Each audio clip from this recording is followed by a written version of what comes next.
Hi guys, మీరు చూస్తున్నారు RK Career Point YouTube channel.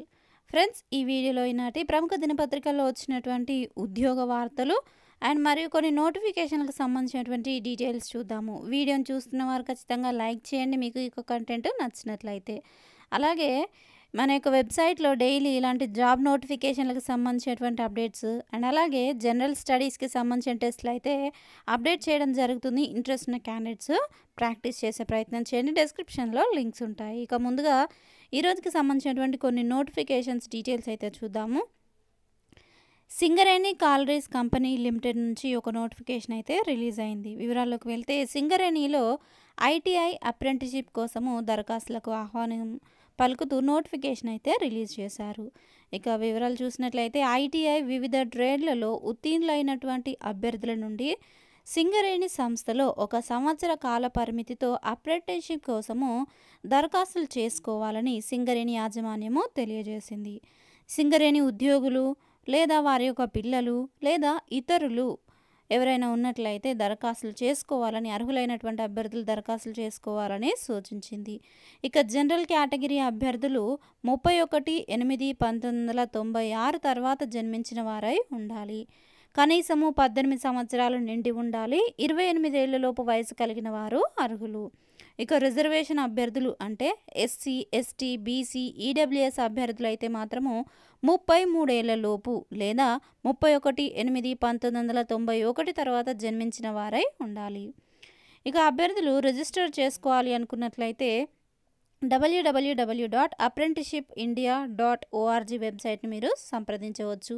లేదా మరిన్ని వివరాలకు www.sclminds.com వెబ్సైట్ని మీరు సంప్రదించవచ్చు. ఈ యొక్క వెబ్సైట్ లింక్ మరియు ఈ యొక్క పీడిఎఫ్ నోటిఫికేషన్ లింక్ నేను డిస్క్రిప్షన్లో ఇస్తాను.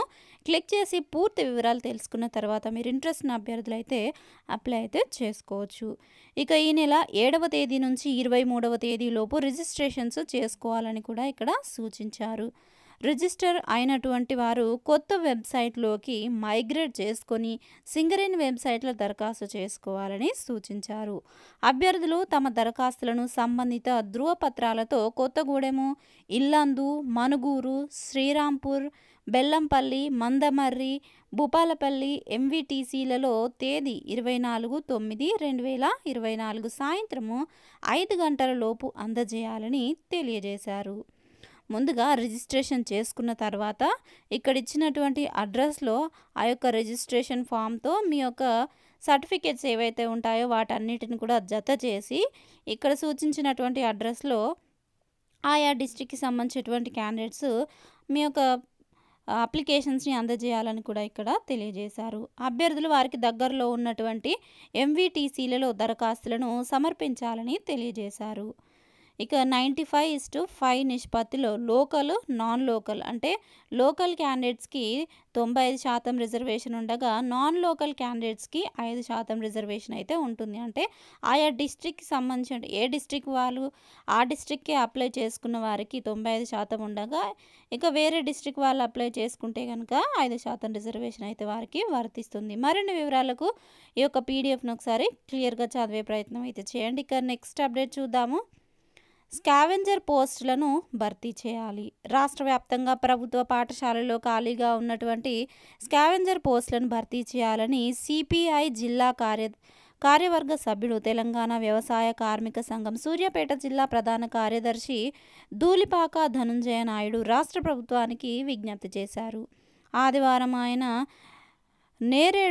నేరేడుచర్లలోని సిపిఐ కార్యాలయం ప్రజాభవన్లో సిపిఐ మండల కార్యదర్శి ఎల్లబోయిన సింహాద్రి తదితరులందరూ కూడా సమావేశమై ఈ యొక్క సమావేశంలో ఈ పోస్టులను భర్తీ చేయాల్సిందిగా డిమాండ్ చేశారు. ఇక మరిన్ని వివరాల్లోకి వెళ్ళినట్లయితే కనుక రాష్ట్రంలో 3 వంతుల ప్రభుత్వ పాఠశాలల్లో స్కావెంజర్స్ అనే పోస్టులకు సంబంధించినటువంటి వ్యక్తులు లేక ఉపాధ్యాయులే ఎవరి గదులు వారు శుభ్రం చేసుకునేటువంటి దుస్థితి వాళ్ళ రాష్ట్రంలోని ప్రభుత్వ పాఠశాలల్లో ఏర్పడిందని ఆవేదన వ్యక్తం చేశారు. గత సంవత్సరంలో ఆయా గ్రామ పంచాయతీలలోని సిబ్బందితోనే ప్రభుత్వ పాఠశాలలో స్కావెంజర్స్లను నియమించారని, కనీసం ఈ ప్రభుత్వమైనా అన్ని ప్రభుత్వ పాఠశాలల్లో స్కావెంజర్స్లను నియమించాలని ఆయన కోరారు. ఇక నేరేడుచర్ల ప్రభుత్వ ఉన్నత పాఠశాలలో ఒక రాజకీయ పార్టీకి చెందినటువంటి ఒక మహిళా నాయకురాలు తన సొంత ఖర్చులతో స్కావెంజర్స్లను నియమించిందని కూడా ఇక్కడ తెలియజేశారు.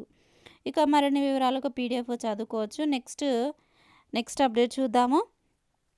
గెస్ట్ ఫ్యాకల్టీల కష్టాలు. ప్రభుత్వ జూనియర్ కళాశాలల్లో గెస్ట్ ఫ్యాకల్టీలకు ఇబ్బందులు తప్పట్లేదు. ఫ్యాకల్టీలను రెన్యువల్ చేయని ప్రభుత్వము. విద్యా సంవత్సరం ప్రారంభమై 3 నెలలు పాతవారినే కొనసాగించాలని వినతి. పెండింగ్ వేతనాలు అందక ఇక్కట్లు. సిలబస్ నష్టపోతున్న విద్యార్థులు. వివరాల్లోకి వెళ్తే ప్రభుత్వ జూనియర్ కళాశాలల్లో కార్పొరేట్ విద్యను అందించేందుకు వీలుగా రాష్ట్ర ప్రభుత్వం 10 ఏళ్ల క్రితము ఏర్పాటు చేసినటువంటి అతిథి అధ్యాపకులను నియమించింది. పేరుకు పార్ట్ టైం అయినా కూడా ఏనాటికైనా ఉద్యోగము క్రమబద్ధీకరణ అవుతుందనే ఆశతో పనిచేస్తున్నటువంటి వీరు ప్రభుత్వ తీరుతో మనోవేదనకు గురవుతున్నారు. జూన్ 1 నుంచి విద్యా సంవత్సరం ప్రారంభం కాగా జూనియర్ కళాశాలలో పనిచేస్తున్నటువంటి అతిథి అధ్యాపకులు రెన్యువల్ కోసము ఎదురు చూస్తున్నారు. కాంట్రాక్ట్ లెక్చరర్లను రెన్యువల్ చేయగా గెస్ట్ లెక్చరర్లను తమను తీసుకుంటారా లేదా అని ఆందోళన వ్యక్తం చేస్తున్నారు. ఇక మొత్తంగా 11 కళాశాలలో 41 సిబ్బంది గెస్ట్ లెక్చరర్లు ఉన్నట్లుగా ఇక్కడైతే తెలియజేశారు. అలాగే వివిధ జిల్లాల్లో రిలీజ్ అయినటువంటి గెస్ట్ లెక్చరర్ పోస్టులకు సంబంధించినటువంటి నోటిఫికేషన్స్ డీటెయిల్స్ నేను ఆల్రెడీ మన యొక్క గత వీడియోలో అందజేయడం అయితే జరిగింది. అండ్ అలాగే మీకు ఇంకా ఆ యొక్క వీడియోకి సంబంధించినటువంటి లింక్ కావాలనుకున్నట్లయితే డిస్క్రిప్షన్లో ఉంటాయి. లేదా మీరు ఏ డిస్ట్రిక్ట్కి సంబంధించిన వారు మీకు ఏ డిస్ట్రిక్ట్కి సంబంధించినటువంటి నోటిఫికేషన్ డీటెయిల్స్ కావాలో కామెంట్ సెక్షన్లో తెలియజేసినట్లయితే ఎప్పటికప్పుడు మీకు అప్డేట్స్ అయితే ఇస్తూ ఉంటాను. ఇక నెక్స్ట్ నోటిఫికేషన్ వివరాలు చూసినట్లయితే కనుక కేంద్ర సాయుధ బలగాల్లో 39,481 కానిస్టేబుల్ రైఫిల్ మ్యాన్ పోస్టులకు సంబంధించి నోటిఫికేషన్ రిలీజ్ చేశారు. ఈ నోటిఫికేషన్కి సంబంధించి ఆల్రెడీ మన యొక్క గత వీడియోలో ఎక్స్ప్లెయిన్ చేయడం అయితే జరిగింది. దీనికి సంబంధించి మరిన్ని వివరాలకు డిస్క్రిప్షన్లో లింక్ ఉంటుంది. ఒకసారి క్లిక్ చేసి పూర్తి వివరాలు చదివి ఇంట్రెస్ట్ ఉన్న క్యాండిడేట్స్ ఇంకా ఎవరైనా అప్లై చేయని వాళ్ళనట్లయితే అప్లై చేసే ప్రయత్నం అయితే చేయండి. జస్ట్ 10th క్వాలిఫికేషన్స్తో ఈ ఉద్యోగాలకైతే అప్లై చేసుకోవచ్చు. వీటిలో కానిస్టేబుల్ రైఫిల్ మ్యాన్ పోస్టులు అయితే ఉన్నాయి. స్టాఫ్ సెలక్షన్ కమిషన్ కేంద్ర సాయుధ బలగాల్లో border security force, central industrial security force, central reserve police force, Indo Tibetan border police, అలాగే Sashastra Seema Bal secretariat security force, Assam rifles తదితరాల్లో పోస్టుల భర్తీకి అయితే నోటిఫికేషన్ను విడుదల చేసింది. ఇక విభాగాల వారీగా పోస్టులు ఎన్ని ఉన్నాయి అనేది కూడా మీరు క్లియర్గా ఈ యొక్క నోటిఫికేషన్ డీటెయిల్స్ డిస్క్రిప్షన్లో ఉంటాయి. క్లిక్ చేసి చదువుకోవచ్చు.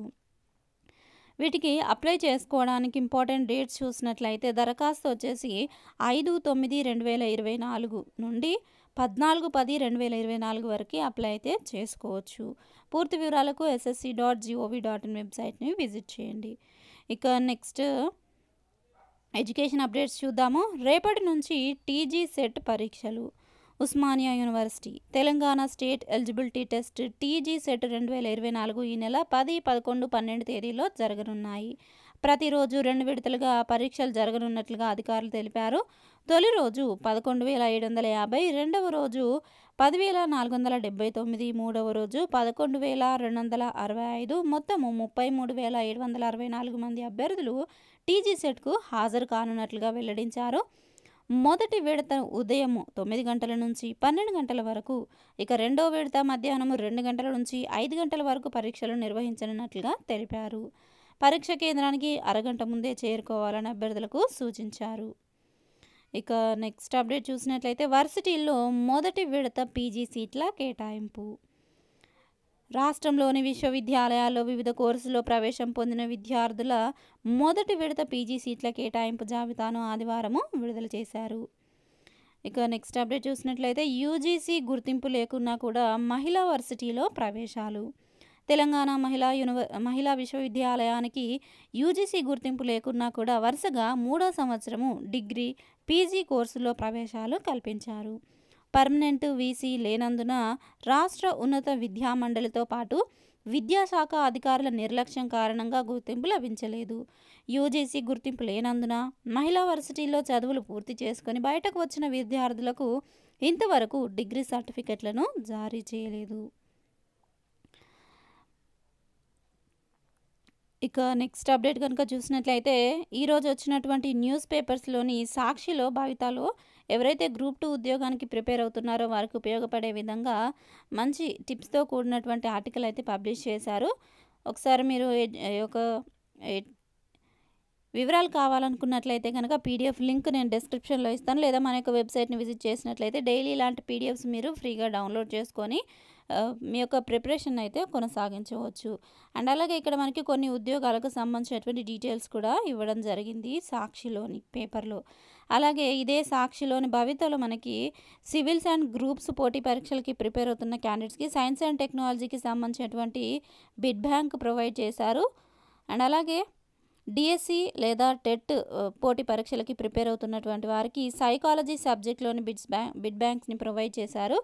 అండ్ అలాగే నెక్స్ట్ నమస్తే తెలంగాణలో కానివ్వండి, ఈనాడు న్యూస్ పేపర్లోని పేపర్స్లో మనకి పోటీ పరీక్షలకి ఉపయోగపడే విధంగా డైలీ మోడల్ పేపర్స్ లేదా థియరీ ఆర్టికల్స్ అయితే పబ్లిష్ చేస్తున్నారు. ఇంట్రెస్ట్ ఉన్న క్యాండిడేట్స్ ఒకసారి వాటిని డౌన్లోడ్ చేసుకొని చదివే ప్రయత్నం అయితే చేయండి. సో ఫ్రెండ్స్, చూసారు కదా, ఇది ఈ రోజుకి సంబంధించినటువంటి ముఖ్యమైన ఉద్యోగ వార్తలు మరియు నోటిఫికేషన్ డీటెయిల్స్. ఈ వివరాలు మీకు నచ్చినట్లయితే తప్పకుండా వీడియోని లైక్ చేయండి. ఇలాంటి అప్డేట్స్ కోసం మన ఛానల్ని సబ్స్క్రైబ్ చేసుకొని ఫాలో అవుతూ ఉండండి.